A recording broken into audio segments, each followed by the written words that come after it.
Dear Void, I've been watching this show, Long Story Short, on Netflix by Raphael Bob Waksberg, the creator of BoJack Horseman.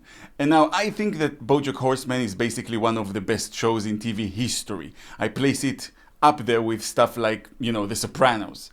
So I thought, no way another show of his is going to be as good. And it is. God damn it. The guy is brilliant. Well, of course he is. He's Jewish. No. By the way, I'm thinking of doing a reaction series to episodes of the show because there's a lot there to go into from a point of view of an Israeli Jew reacting to how an American Jew is depicting Judaism. So let me know in the comments if that sounds like something that is interesting to anyone.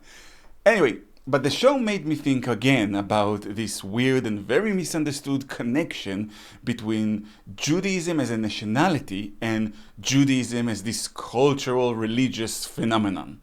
Because, let me give you an inside scoop, the question of who is Jewish and what does it mean to be Jewish is actually very loaded even within Judaism, even within Israel. So I thought I'll make another video on the subject, even though I already made one a while back. And I'll take it, as always, from a very academic and neutral point of view. So let's get down to it.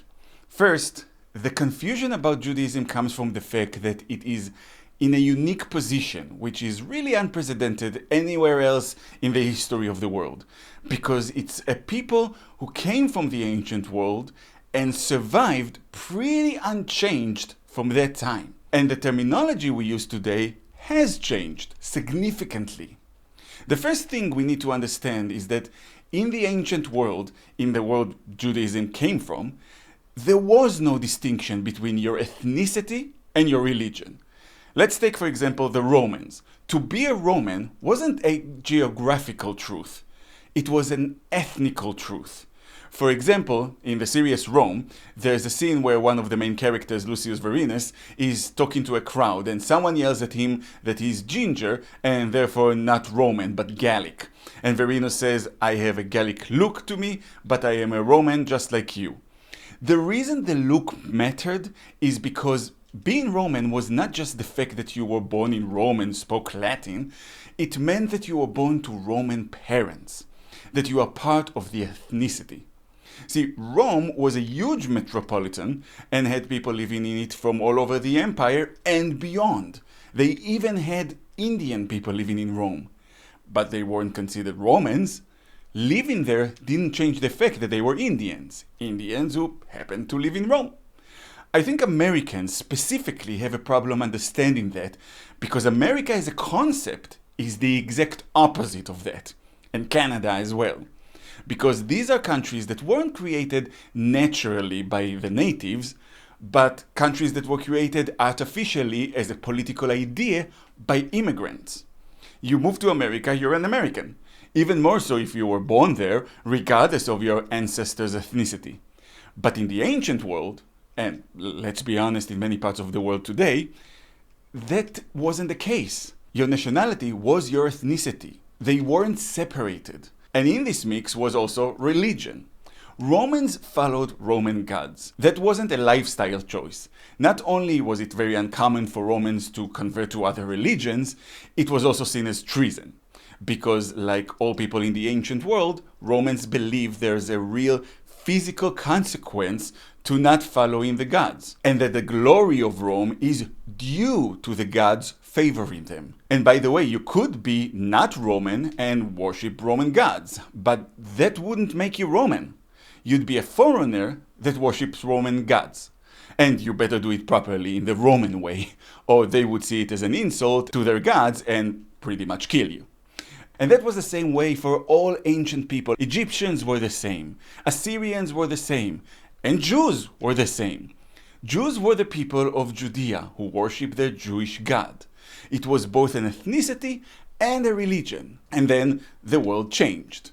And these days, we view those things as very different from each other. In fact, we broke apart all three concepts in the modern world: ethnicity, religion, and citizenship. Especially in places like America.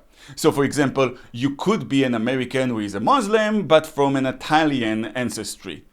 But Judaism kept those three things infused. Not perfectly though, because the kingdom of Judea was destroyed. Twice. So while a big community always remained in Israel or Zion, which is by the way the name of the region for Jews, a lot of them were spread across the globe, willingly or unwillingly.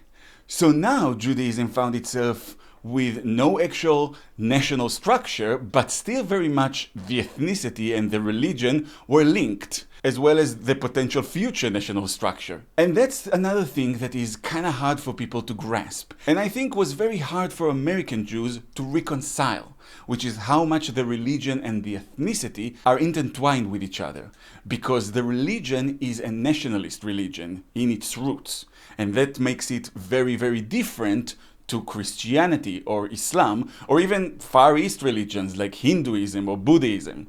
As a lot of people know, a big part of the religion is the chosen people thing. Now, anti-Semites like to get upset about that because they give it a meaning of they think they are better than everyone, which, first of all, we are. No, kidding. But as an atheist, it always cracks me up because it's like a kid hearing another kid saying that their imaginary friend loves them best and then getting upset about it. And second, they never ask chosen for what. They assume it's to rule the world. It's chosen to keep God's laws. That's it. It's basically God saying, these people are the most stubborn idiots I've created. No matter what I'll throw at them, they'll stick to the plan. So yeah, I'll choose them to keep the laws alive. That's it. It's an assignment, not an honor. But the assignment, according to Jewish faith, was given to the people. And the people is the way that the ancient world understood that concept, as in the ethnicity. And that's how it is to this day. Even ultra-religious Jews who would say that if you don't follow the Torah, you're not Jewish, they're not being honest. I'll give you an example. There are certain religious functions in Judaism, certain prayers that require what we call a minyan, which is 11 Jewish men. You can't perform those functions without a minyan. I'm effectively an atheist. I don't follow the religion. I don't keep the Sabbath. I don't eat kosher. But even the most religious Jew in the world, if they are in a bind and they need someone for a minyan, and all they have to choose from is like a Chinese person, like a Guatemalan, an Eskimo, or me, they'll pick me. They'll be like, fine, bring the kofar, come on. Which, by the way, means heretic. So they won't be happy about it, but in a pinch, they will pick me. Why? Because I'm Jewish, regardless of my atheism. I'm ethnically Jewish, because my mom is Jewish. That's another thing, by the way. Jews had to determine who is actually Jewish, because ethnicity is a fluid thing. So they came up with the rule that you're only Jewish if your mom is Jewish. Even if your dad isn't Jewish, but your mom is, then you're still a Jew. Which is why traditionally it's a bit more problematic if a man has kids with a non-Jewish woman than a woman with a non-Jewish man. For most Jews, especially religious Jews, both are not awesome, but the way they view it is at least if the woman is Jewish, the kids will still be Jewish, so it's not like a Jewish family is ending. Me personally, I always thought we should revise that rule now that we know a little better. And basically, if either of your parents is Jewish, you're Jewish. In the show, long story short, one of the main characters has married a Gentile, and so his daughter is not technically Jewish. But he has this great line when he talks to her about it because she wants to have a bat mitzvah. He tells her that for Hitler, it wouldn't have mattered. And that's true. The Nazis not only looked at either parent, they looked 3 generations back. They thought it took 3 generations for you to get all the Jewishness out of you. So he tells his daughter, if you're Jewish enough for Hitler, you're Jewish enough for me. I love that line, and I really do believe that. There are people out there right now, some are celebrities, who don't get it. Antisemitism and Nazism is about them as well. They sit on the fence, they think it doesn't concern them. But if the Nazis were in power right now, they'd be sharing a bench in Auschwitz with the rest of us. Anyway, that's the thing. Judaism carries with it a lot of ancient world practices and beliefs, because it is from the ancient world. And this entanglement of the Jewish nation with the Jewish ethnicity is a big part of it. That's why Judaism is not missionary like Christianity or Islam. In both of those religions, you can convert in a second. If I wanted to be a Christian, I just say I'm a Christian. I go to a priest, he puts some water on my face and does the cross thing, and bam, I'm in. Islam is the same, only, without the water on the face.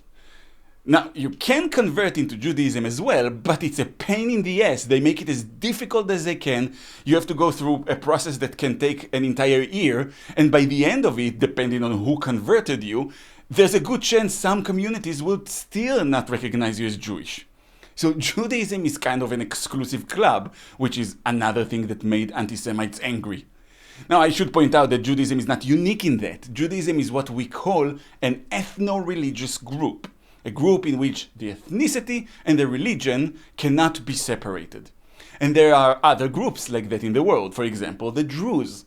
You can't convert into Druze religion. You're either born a Druze or you're not one.